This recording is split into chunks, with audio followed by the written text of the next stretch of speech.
ऊपर बंद कमरे में आसिब हैं, इसलिए वहां कोई नहीं जा सकता। आज से तकरीबन 30 साल पहले का वाकया है जो मेरे साथ पेश आया था।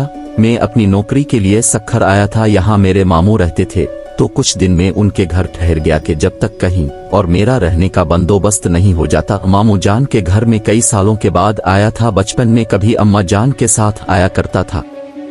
अभी कुछ दिन ही गुजरे थे, नई नई नौकरी थी। मैं इसमें अलिफालजे हुआ था।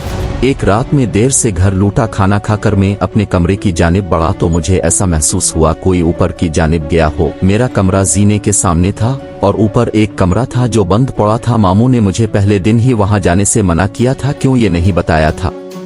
मैंने भी ज्यादा न पूछा, मगर इस वक्त कौन गया होगा वहां, ये सोचकर मैं ऊपर चला गया। कमरे के बाहर पहुंचा था कि अंदर से मुझे किसी के हंसने की आवाज आई। दिल बारी तरह धड़का। फिक्री तजस्सुस के बाइस मैंने दरवाजा खोला। अंदर कोई भी नहीं था। मैंने नजर घुमाकर चारों जानिब देखा। कमरा अरसा बंद रहने की वजह से गर्द आलूदा हो रहा था। आवाजों को अपना वहम जानकर मैं पलटने ही लगा था कि मेरी मुमानी ने मुझे पीछे से पुकारा। मैंने चौंक कर देखा। मुझे हैरत भी हुई कि वो कभी सीढ़ियां नहीं चढ़ती थी फिर ऊपर, मगर उन्होंने कहा कि मुझे ऊपर आते देखा तो मेरे पीछे चली आई।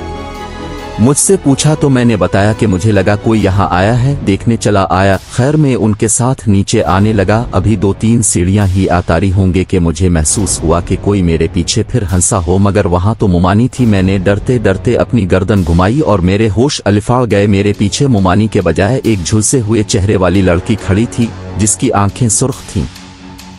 खौफ से मैं सीढ़ियों से नीचे गिर पड़ा। वो आहिस्ता आहिस्ता मेरे पास आ रही थी। मेरी आवाज हल्क में ही रह गई थी। बामुश्किल में चीखा तो मेरी आवाज पर मुमानी और मामू अपने कमरे से भागे आए। मेरी हालत बहुत गैर हो चुकी थी। मैं नीम बेहोशी में था, मगर मुझे वो लड़की अपने सामने महसूस हो रही थी। मामू शायद समझ चुके थे मुझे किया हुआ। उन्होंने मुझ पर दम किया और अपने कमरे में ले गए।